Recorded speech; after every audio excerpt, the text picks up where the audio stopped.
Here's a fourth thinking about this gur up on top of the hill. The gur inside a tulu.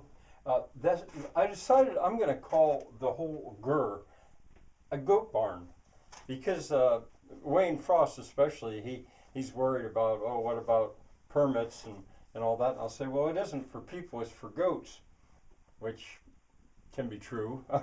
But I'll say more about that maybe next time. I just wanted to show some adjustments. I decided to do away with the sills. I'm just going to put them on load points. And the yellow circles are where those are going to be. I may put a connecting 1x2 along there on edge just to hold the space. But I'm going to put the posts on little feet, sort of. I'll show about that later as well. So there's those. The same thing's not going to be true with the, I don't think, with the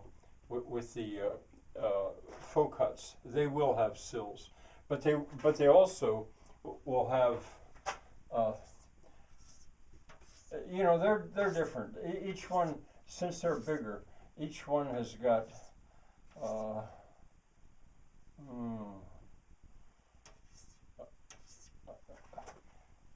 they've got,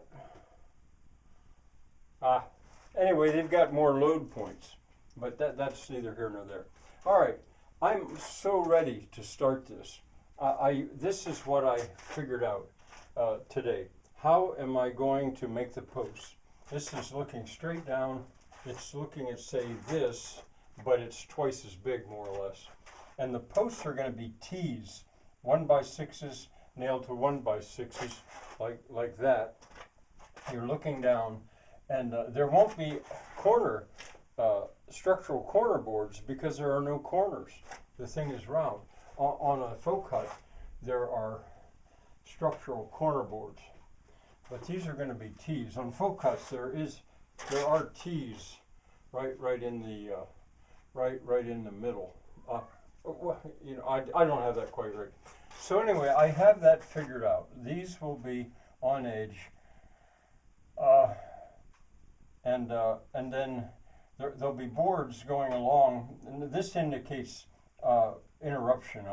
But when you get to the other end, this is what it would look similar in a way, and that's the way the wedge shed would go in that direction. The same thing down here. I really only have to get this much of it figured out because the rest of it will all. I wonder if that camera's catching this. Let me take a chance and move it just a little bit. So these are going to be what the pallets bear on that are the beds. And I have to leave a space through here because up at the top of the post, there and there and there, is where the rafters are going to attach. Probably just with a bolt, as they come up.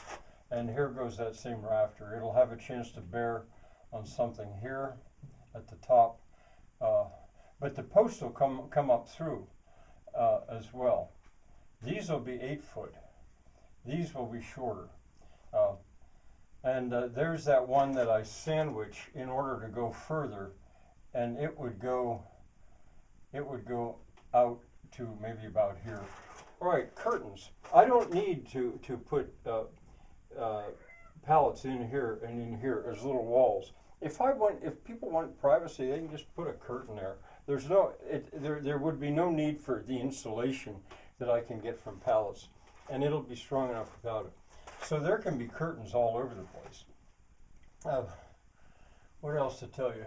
The rafters. When you look down at a rafter, it's going to have cleats on either side. The rafters will be 1x6. The cleats will be 1x3. And now I just drew narrow things, but the pallets will rest on those cleats. They'll just rest on those cleats. They can just be set in there. They don't really have to be nailed. Now I get into this area, I'll have to do some fancy stuff if I want to use pallets here, and I think I will. Now I put circles for what would be sandstone. Each bed shed will have its own sort of private view of the fire. You know, this one and this one and this one. Although they'll be able to see the whole way around. There won't be walls separating unless people put curtains up. The square ones are concrete blocks, because when I get far enough away from the fire, I can use concrete blocks without worrying about the fire destroying them. But right in the center, it has to be sandstone. Anything else to show? I don't think so. I have to think a little bit more about the elevation of this before I build those posts. But I may well start tomorrow, just for the fun of it, to see what it looks like. Bye for now.